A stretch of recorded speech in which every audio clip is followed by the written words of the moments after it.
Hər bir bölgə Novruz çərşənbələrini özünə məxsus adət-ənənələrlə qeyd edir. Belə bölgələrdən biri də Lənkərandır. Burada sonuncu ilaxır çərşənbədə süfrədə mütləq balıq yeməyi olmalıdır. Məhz buna görə bayram günlərində balıq bazarında canlanma yaranır. Lakin müşahidələr göstərir ki, bu il balığın qiyməti ötən ilə müqayisədə daha bahadır. Lənkərandakı xüsusi müxbirimiz Pərvanə Nəhmət qızı bazardakı qiymətlərlə maraqlanıb. İzləyək.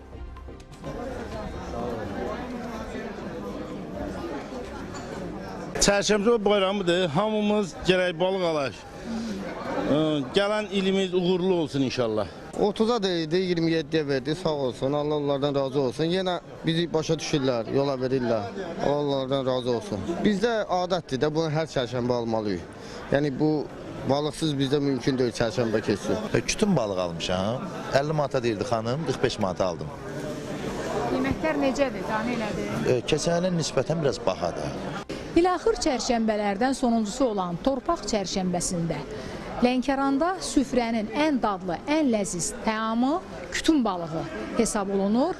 Buna görə də bu günlərdə bazara, balıq bazarına üst tutanların çoxu məhz kütün balığı ilə maraqlanır.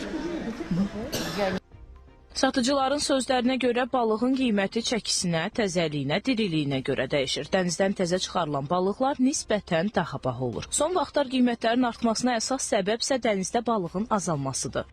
7 manatdan tutmuş, 30 manat, 35 manat, 40 manat katol balıqları, gözəl balıqlar. Hələ bu illəri balıq dənizdə az çıxıb deyə, ona görə də ki, vəziyyət belədir də.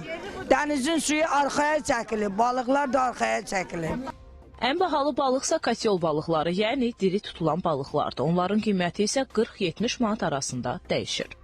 Bunlar katyoldular, bunlar tordular. Katyolla torun fərqi nədir? Fərqi odur ki, bu məsələn ev kimi bir yerdə qalır. Amma bunlar tora ilişir, eləsi boğulur, eləsi yaxşı qalır. Satıcılar bildirirlər ki, bayrama yaxın günlərdə bazarlarda hərəkətliliyin daha da artacağı gözlənilir. Qiymətlər dəyişsə də insanlar Novruz bayramı ənənəsinə sadiq qalırlar.